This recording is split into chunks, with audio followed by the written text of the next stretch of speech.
ಮಹಾತ್ಮ ಗಾಂಧಿ ರಾಷ್ಟ್ರೀಯ ಗ್ರಾಮೀಣ ಉದ್ಯೋಗ ಖಾತ್ರಿ ಯೋಜನೆ ಹೆಸರು ಇದೀಗ ಚೇಂಜ್ ಆಗಿಬಿಟ್ಟಿದೆ. ಜಿ ರಾಮ್ಜಿ ಅಂತ, VB ಜಿ ರಾಮ್ಜಿ. ಅಂದರೆ ಇಲ್ಲಿ ಗಾಂಧೀಜಿ ಹೆಸರನ್ನು ತೆಗೆದಿದ್ಯಾಕೆ ಅಂತ ಹೇಳಿ ದೊಡ್ಡ ಚರ್ಚೆ ನಡೀತಾ ಇದೆ. ಪ್ರತಿಪಕ್ಷಗಳು ಸಹಜವಾಗಿಯೇ ಈ ನಾಮಕರಣ ಮಾಡೋ ಬುದ್ಧಿ ಯಾಕೆ ಕೇಂದ್ರ ಸರ್ಕಾರಕ್ಕೆ, ಅದರಲ್ಲೂ ಗಾಂಧೀಜಿ ಹೆಸರನ್ನು ತೆಗೆದು ಈ ಥರ ಹೆಸರನ್ನು ಚೇಂಜ್ ಮಾಡ್ತಿರೋದು ಯಾಕೆ, ಇವರಿಗೆ ನಾಮಕರಣದ ಗೀಳು ಕೇಂದ್ರ ಸರ್ಕಾರಕ್ಕೆ ಅಂಥೇಳಿ ಒಂಥರ ಟೀಕೆ ಒಂದು ಕಡೆ ಮಾಡ್ತಾ ಇದ್ದಾರೆ. ಹಾಗಾದರೆ ಈ ಹೆಸರು ಚೇಂಜ್ ಮಾಡುವುದು ಏನನ್ನು ಸೂಚಿಸ್ತಾ ಇದೆ? ಬರೀ ಇಷ್ಟನ, ಆರ್ಥಿಕವಾಗಿ ಅನೇಕ ರಾಜ್ಯಗಳಿಗೆ ದೊಡ್ಡ ಹೊರೆಯಾಗಲಿದೆ ಈ ಒಂದು ಯೋಜನೆ. ಕೇಂದ್ರ ವಹಿಸ್ಕೊಂಡಿದ್ದಂಥ ಯೋಜನೆ, ಕೇಂದ್ರವೂ ತೆರಿಗೆ ತಗೊಳುತ್ತೆ ಜನಗಳಿಂದ, ರಾಜ್ಯನೂ ತೆರಿಗೆ ತಗೊಳುತ್ತೆ, ರಾಜ್ಯದ ಪಾಲು ಇರುತ್ತೆ, ಕಂಪ್ಯಾರಿಟಿವ್ಲಿ ಕೇಂದ್ರದ ಪಾಲು ಜಾಸ್ತಿ ಹೋಗುತ್ತೆ ಯಾವಾಗಲೂ. ಹಾಫ್ ಅಂತ ಅಂದ್ಕೊಂಡ್ರೂ ಕೂಡ ಈಗ ಪೂರ್ತಿ ಇದ್ದಂಥ ದುಡ್ಡನ್ನು 40 ರೂಪಾಯಿ ನೀನು ಹಾಕು, 60 ರೂಪಾಯಿ ನಾನು ಹಾಕ್ತೀನಿ. ಕೂಲಿಯಲ್ಲಿ 60 ರೂಪಾಯಿ ನಂದು, 40 ರೂಪಾಯಿ ನಿಂದು ಕೆಲವು ರಾಜ್ಯಗಳಿಗೆ, ಇನ್ನು ಕೆಲವು ರಾಜ್ಯಗಳಿಗೆ 90 ರೂಪಾಯಿ ನಂದು, 10 ರೂಪಾಯಿ ನಿಂದು. ಕೇಂದ್ರಾಡಳಿತ ಪ್ರದೇಶಗಳಿಗೆ ಪೂರ್ತಿ ನಂದೇ.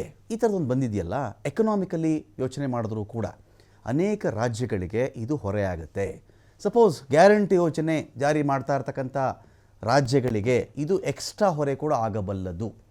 ಹಾಗಾಗಿ ಈ ಹೆಸರನ್ನು ಚೇಂಜ್ ಮಾಡ್ತಿರೋದು ಯಾಕೆ?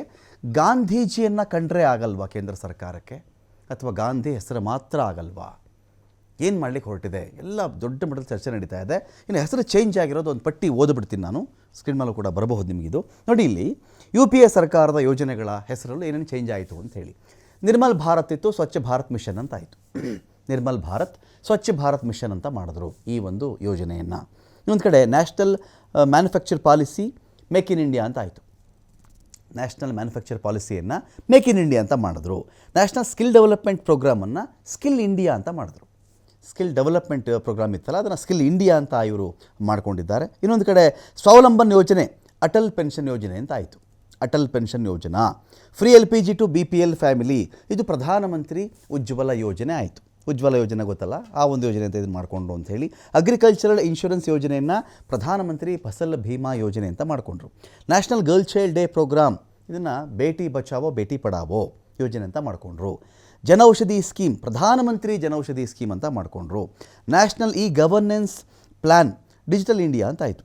Basic savings bank account Jan Dhan ಯೋಜನೆ ಅಂತ ಆಯಿತು. ಹೀಗೆ ಬಹಳಷ್ಟು ಹೆಸರುಗಳನ್ನು ಇವರು ಚೇಂಜ್ ಮಾಡ್ಕೊಂಡು ಬಂದಿದ್ದಾರೆ. ಹೆಸರು ಚೇಂಜ್ ಮಾಡ್ತಿರುವುದು ಯಾವುದರ ದ್ಯೋತಕ ಇದು? ಯಾವ ಸರ್ಕಾರ, ಅಂದರೆ ಯಾವ ಪಕ್ಷದ ಕೈಯಲ್ಲಿ ಕೇಂದ್ರದ ಅಧಿಕಾರ ಇರುತ್ತೋ ಅವ್ರು ಏನು ಬೇಕಾದ್ರೂ ಹೆಸರು ಇಟ್ಕೊಳ್ಬಹುದಾಗತ್ತಾ? ಎಲ್ಲ ವಿಚಾರಗಳಿಗೆ ಸಂಬಂಧಪಟ್ಟಂತೆ ನಾನು ಡಿಬೇಟ್ ಸ್ಟಾರ್ಟ್ ಮಾಡ್ತಾ ಇದ್ದೀನಿ. ಪಾಲ್ಗೊಳ್ಳೋದಕ್ಕೆ ನಟರಾಜ್ ಗೌಡ್ರು ಇದ್ದಾರೆ, ಕಾಂಗ್ರೆಸ್ನ ವಕ್ತಾರರು. ಸ್ವಾಗತ ನಟರಾಜ್ ಗೌಡ್ರೆ ನಿಮಗೆ ಒಂದು ಡಿಬೇಟ್ಗೆ. ರತನ್ ರಮೇಶ್ ಪೂಜಾರಿ ಇದ್ದಾರೆ, BJP ವಕ್ತಾರರು. ಸ್ವಾಗತ ರತನ್ ರಮೇಶ್ ಪೂಜಾರಿ ನಿಮಗೆ ಡಿಬೇಟ್ಗೆ.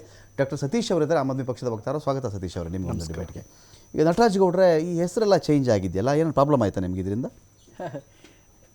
ಇಲ್ಲ, ನಿಮ್ಮ ನೀತಿ ನಿಯತ್ತು, ನಿಮ್ಮ ಬದ್ಧತೆ ಏನು ಅಂತ ಸರ್ಕಾರಕ್ಕೆ ತೋರಿಸ್ತದೆ. ನೋಡಿ, ನರೇಗಾ ಅನ್ನೋದಿದೆಯಲ್ಲ, ಮಹಾತ್ಮ ಗಾಂಧಿ ನರೇಗಾ ಯೋಜನೆ ಅಂತಿತ್ತಲ್ಲ, ಅದು ತಗೊಂಡು ಬಂದಿದ್ದೆ ಗ್ರಾಮ ಸ್ವಾವಲಂಬನೆ ಮಾಡಬೇಕು ಅಂತ. ಮಹಾತ್ಮ ಗಾಂಧಿಯವರ ಒಂದು ಗ್ರಾಮ ಸ್ವರಾಜ್ ಅಂತಿತ್ತಲ್ಲ, ಅದರ ಮುಖಾಂತರ ಗ್ರಾಮೀಣಾಭಿವೃದ್ಧಿ ಮಾಡಬೇಕು.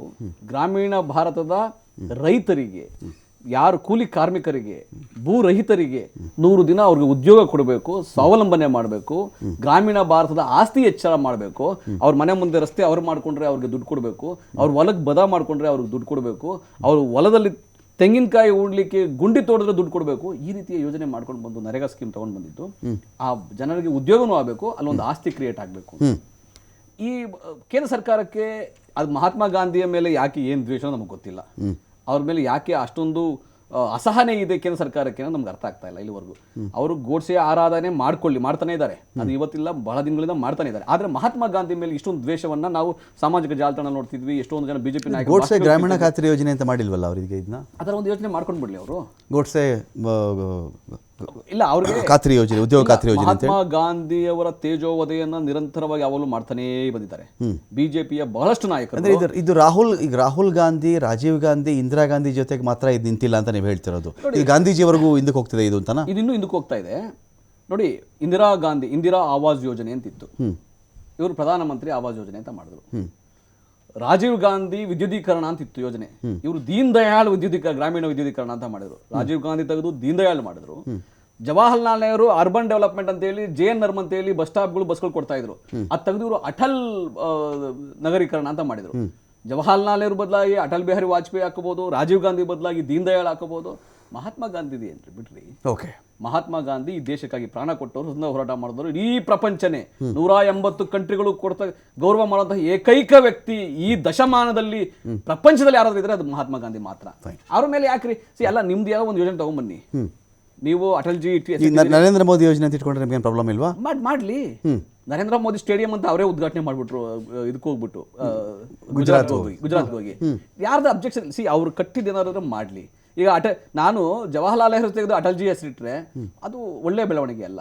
ನೀವು ಹೊಸ ಯೋಜನೆ ತೆಗೆದುಕೊಂಡು ಬನ್ನಿ, ಎಲ್ಲಾ ಬಡವರಿಗೆ, ಇಡೀ ದೇಶದ ಎಲ್ಲಾ ಬಡವರಿಗೆ ಯಾವ್ದೋ ಒಂದು ಯೋಜನೆ ತಗೊಂಡ್ ಬನ್ನಿ, ರೈತರಿಗೆ ಒಂದು ಯೋಜನೆ ತಗೊಂಡ್ ಬನ್ನಿ, ಅದಕ್ಕೆ ಹೆಸರಿಡಿ, ತೊಂದರೆ ಇಲ್ಲ. ಇದು ಹೆಸರು ಮಾಡೋದೇನಿತ್ತು? ಯಾಕೆ ಇದು